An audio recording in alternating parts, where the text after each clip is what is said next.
Bonjour, je m'appelle Omaïma, j'ai 23 ans, je vis à Angers et depuis 2 ans je suis jeune ambassadrice pour l'ONG One, une ONG de campagne et plaidoyer qui lutte contre l'extrême pauvreté et les maladies évitables.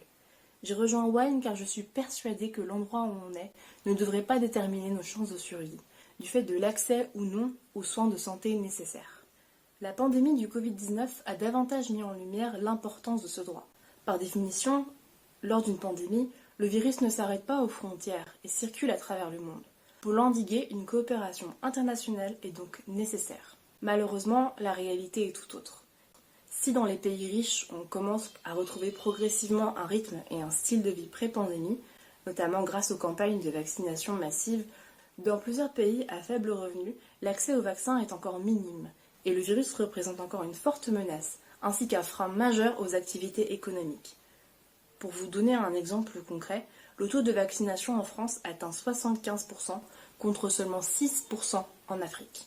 Cela est non seulement injuste, mais aussi irresponsable. Tant que le virus continuera de circuler, même loin de chez nous, il risque de muter, de rendre les vaccins inefficaces et de revenir paralyser nos sociétés. C'est pour cela que chez One, on est mobilisé depuis des mois pour demander aux dirigeants et dirigeantes de garantir un accès mondial et équitable au vaccin Covid-19. Notre action en tant que jeune ambassadeur et ambassadrice présente 2 volets que je vais vous présenter.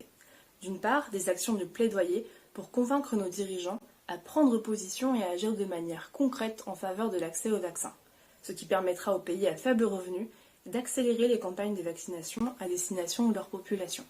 Cela passe notamment par le partage de doses, le financement de mécanismes internationaux, la levée temporaire des droits de propriété intellectuelle, le transfert de technologies, etc. D'autre part, nous agissons également via des campagnes de sensibilisation du grand public dans le but d'unir nos voix et d'utiliser le pouvoir de mobilisation citoyenne pour faire pression sur nos dirigeants.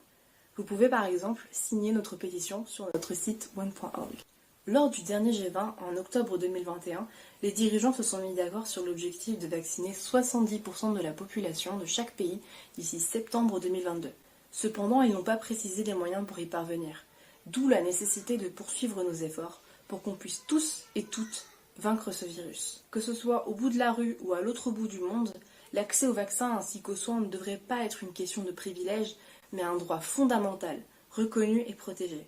Et ce n'est qu'en se mobilisant ensemble qu'on y parviendra. Together as one.